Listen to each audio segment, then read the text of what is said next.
അല്ലേ ഏട്ടാ ഈ കൊച്ചോള് പങ്കാളത്തി ഏട്ടൻ ഇത് എവിടെ പോയതാ? പുല്ല് പറിക്കാൻ പോയി. പുല്ല് പറിക്കാനോ? എവിടെ?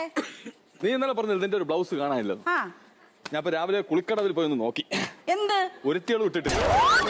സത്യം പറ, ഇത്രയും പുല്ല് ഇവിടെ കിടക്കുമ്പോ നിങ്ങൾ പുല്ല് പറിക്കാൻ തന്നെ നോക്കുന്നത്? എന്റെ അമ്മയാണ് കുളിസി കാണാൻ പോയതല്ലേ. പുല്ല് കിട്ടിയില്ലേ?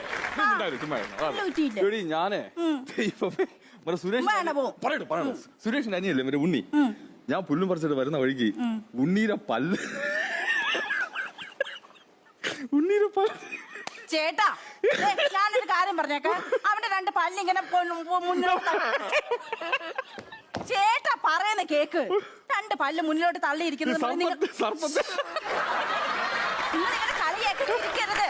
നിങ്ങൾ കളിയാക്കി ചിരിച്ചു കഴിഞ്ഞാൽ നാളെ ഇതേ അവസ്ഥ നമുക്കും വരും. ഉറപ്പാണ്. നാളെ മുകേഷ് അംബാനിയെ കളിയാക്കാം. അങ്ങനെ